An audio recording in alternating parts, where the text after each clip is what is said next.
We are live on Lunch Break Live. I am here with Christopher Eubanks, activist extraordinaire out of New York City. What are you making today? I'm actually out of Atlanta, Georgia. You keep thinking I'm Sorry. from New York, but I'm from Atlanta, Georgia. But I love New York, though, so that's not an insult. Yes, Um, yes. What are we making today? so today we're making a couscous salad, my go-to easy to make thing whenever I have a potluck or some kind of gathering because I really can't cook. So this is like my go-to quick, easy steps thing to make all the time. Amazing. All right. Well, take it away. Take us through the steps. We're so excited. Look how delicious that looks. Full of protein, y'all. Yeah, so for the first part of the couscous salad, the first thing I do is since I'm lazy, I kind of just prepare everything and chop everything up beforehand. Or what I can also do is just buy a lot of this stuff chopped already. Now, the things that I get and I chop up beforehand are the bell peppers and the onions. So the only thing that I actually brought was the bell peppers. So I bought a green bell pepper, red bell pepper, and yellow, orange bell pepper.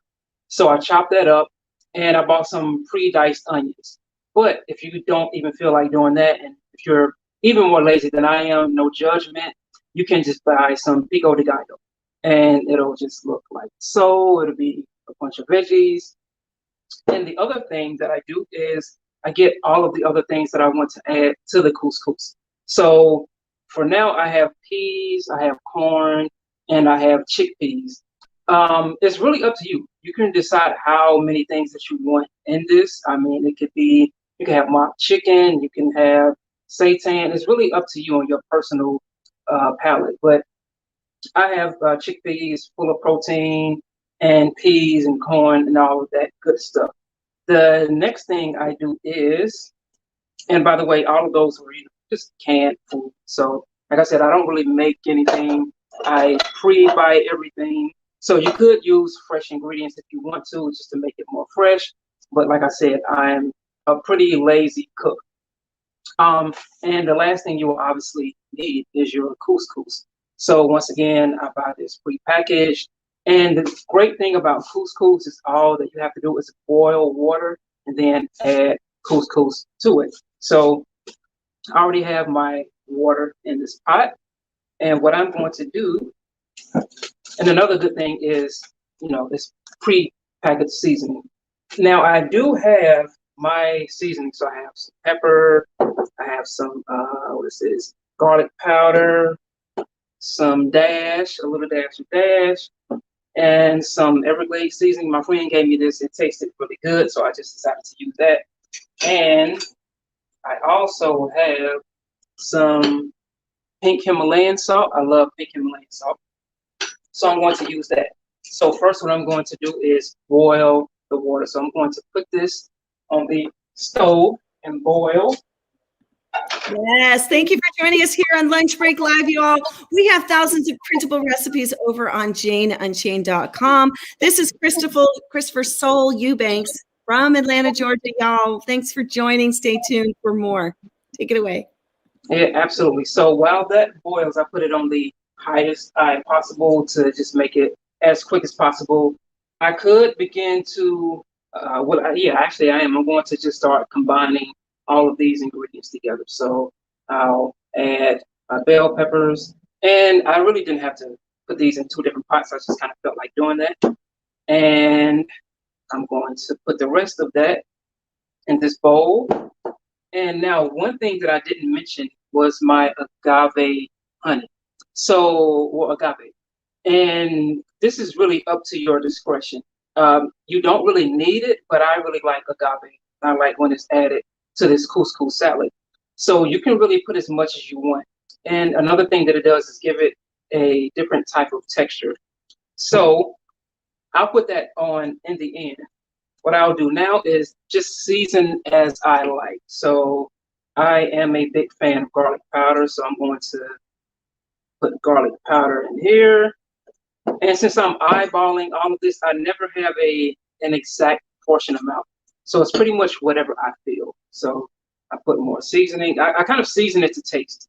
So I start off with what I think may work, and I can already tell I'm gonna need a lot more seasoning than that. And I have my pepper, so I'm going to crush my pepper up a little bit. And I love pepper. And another thing I will go back to is my pink Himalayan salt. Love pink Himalayan salt. It's not filtered and as processed. It's always pure for the most part, as opposed to white salt, which is often processed. All right. Oh, the last thing I'll do is add some dash. But like I said, feel free to add whatever you like. Got some dash in here. All right, here we go. Some dash. And I can mix that up with my hands a little bit, or I'll just grab a spoon and mix it up a little bit to get the process going. And a lot of people who are jumping in on, like Tina says, hi, Chris. She says, I'm a lazy cook too. You can cook better than me. This is the only thing I know how to make besides oatmeal. So. And Dominic says, I use my nicer dicer. I guess she says she's lazy. She's lazier. I use my nicer dicer. And also, Dominic, I'm not sure if you're male or female. I just realized. Or he, them, or she. But also, Dominic uses maple syrup in Canada. What a great idea. Yes, maple syrup is a great honey alternative. Date syrup is also. There's another one that I often tell people to use. But maple syrup, date syrup, and agave are 3 of the 4 big alternatives that I always tell people to do. And I actually made a mistake. So I turned the eye on the back on, but I had the pot on the front. So just give it another minute to boil. But amazing. Yes, yes. And also Dominic says that she also adds a little chopped parsley. She would do that maybe. Yeah, absolutely. I've seen people add parsley, what else? Oregano, some kind of green leafy flavoring or seasoning. So yeah, that always. Thyme is another one that people add to it. Like I said, it's really up to you. You can add whatever you like. So it's to your liking. If you want to add something like strawberries or any random thing, it's totally up to you. Whatever you desire, whatever your taste buds desire, you should add in here. Hey, can you show us the bowl? Because I want to see what it looks like now. And then can you just hold up what you have in here? There's so much. Look how colorful that is. Yeah, so the rainbow. So once again, exactly. This is green bell peppers, orange bell peppers, yellow bell pepper, I believe, and corn, peas, chickpeas, and onions. So that is what is in here with the seasoning. And I just circle that with a spoon, spin that around. Yeah, nuts and seeds are another one. Thanks, Dominic. That is a great thing to add to this. All right, so my water is boiling now. So now I'm going to add my seasoning and my couscous to this boiling water to give it a little bit more flavor. So let me step back and do that. Welcome everyone to Lunch Break Live. We have James and Dominic, and we are seeing Tina's watching as well. We also have Jane Unchained headquarters is watching too. We are encouraging people to eat the rainbow, as you can see here in the rainbow. Yes, yes. And we are Lunch Break Live, and we are janeunchained.com. You can head over there and get all the printable recipes, thousands of them. We've been doing this for 5 years. We have not missed a day. 365. That's right. And we want to hear a little bit about what Christopher's up to in Atlanta with his activism. I see you all over, and I'm really excited to hear what's happening with you. Yes, so right now we are preparing to do a visual, well, not a visual, but an event for Regan Russell. So Regan Russell was the activist that was killed in Toronto last year, June 19th. So the Save Movement is organizing different actions throughout the entire week to remember her by. So our chapter has decided to do a Save Square, which is a form of vegan outreach where we hold screens and we talk to the public about being vegan. So we have that one upcoming this Sunday. That will be the day after she passed. And we're going to get as many activists as we can to come together. And we'll have roses there, and we'll, talk about Regan and what she meant to this movement. And, honor her in that way. So that's the first thing that we're going to be up to in the immediate future. And we still have a lot of other things that we're doing. We did a Eating Animals Causes Pandemic event last month, so we're probably going to do that again next month. We have the circus coming into town, so we're going to probably do a circus protest. Also, there's a tour coming up in Chicago for animal activism mentorship, and I'm a part of that organization. So we just take activists on a group tour, and we do as many actions in 1 week as possible. So I think I'm going to be doing that at the end of July, and I'm going to look at my couscous. Couscous is ready. So it's nice and fluffy. That was a really fast couscous. Amazing. Exactly. It's really fast. And I let it cook just a hair too long, just a hair, but it's really good. So what I would do is pour the couscous into this bowl, and I actually have another bowl in the fridge since I had more than I needed. So I'm going to just pour half of this into this bowl. So as you see, this is what that looks like. But now I'm going to add my agave. Yeah. And so, like I said, this is up to your liking. I kind of go heavy on the agave, but like I said, you don't even have to use it if you don't want to. It just gives it a sweeter taste.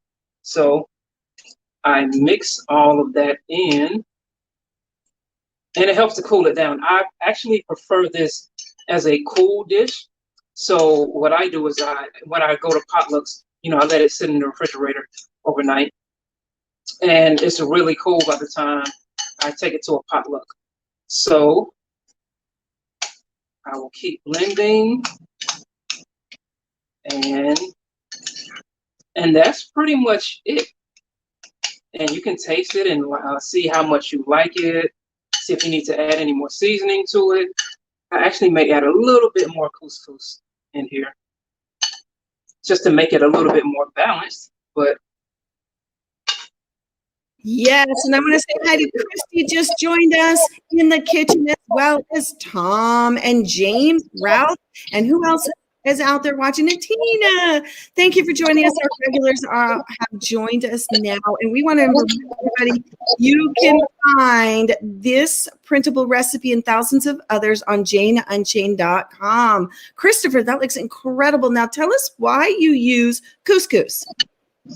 I use couscous because I love the texture. It's like a grain. It's got a good amount of protein, and it's very affordable. And I really like the texture of it. That's kind of one of the things that really drew me to couscous. So yeah, it's just a really nice fluffy grain, and I love it. So that's why I just started using couscous and fell in love with it. Well, I'll tell you what, if I was at a potluck, I would definitely be eating some of that. Yes. That looks so good, delicious. Yes. And this is good for breakfast, lunch, dinner. I mean, it's really, and that's another great thing about it. It's a multi-purpose food. I mean, you can really eat any food at any given time, but this can fill you up. It's nutritious. It's rewarding. As you see, it's the rainbow. It's a lot of different types of flavor. But you can eat this, like I said, in the morning for breakfast, as a lunch, and as a dinner. And also another thing that I do is if I'm going on a job somewhere, like many people don't know that I do wedding videography. So when I do a wedding video, I just take this, I put a lid on it, take it with me. And sometimes I can leave it in my car. I don't even have to refrigerate it because it is fine at room temperature. But I do like it colder. So if they have a place where I can put this, then fine. But if not, room temperature is fine with me. So I just go to the car and get my couscous salad, and I'm good for the day. Amazing. So if someone wanted to hire you for an event they have coming to do some footage, some photography, where would they find you? So you can just go to my website, soulyoubanks.com, and it's a little form box on there where you can ask me about what kind of job you want to reach out to me about, and that's the best way to get in contact with me about that. Awesome. So we'll put that up here as well. And this is incredible. So Miriam, that was 4 steps. It was just 4 steps. Open some cans, pour them in the bowl, put the couscous going, and and not 4 ingredients. There's lots of ingredients. So can you show us one more time as we take it out? Thank you for watching, everybody. Miriam and Tom and all y'all and Tina and everybody. Look at this. Oh my goodness. So many good things. You're going to have to go back and watch it and get that printable recipe on janeunchained.com. Beautiful, y'all. Woo! Yes. Thank you so much. I really want to hear your vegan stories. I want to just share real quickly. How'd you go vegan? Oh, so I watched Cowspiracy in 2016. I was trying to be a better environmentalist. And when I watched Cowspiracy, I didn't even realize it was about animal agriculture. I just thought I just knew it was about being a better environmentalist. So I watched this film about how to be a better environmentalist, and I had no idea it was about veganism. Once I watched it, I went vegan on the spot. And I would say about 5 to 6 months later, I started doing animal activism.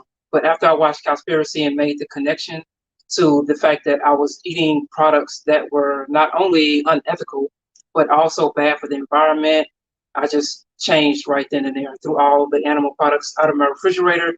And for the next few weeks, I didn't know what I was eating. I was just, surviving on bread, water, pasta, and rice. But I was like, I'm going to not eat animal products going forward. And that was it. After that, excuse me, I just started learning more about activism and started organizing in Atlanta. Incredible. And you've been organizing with the SAVE movement, also known as Animal Save Movement, for how many years now?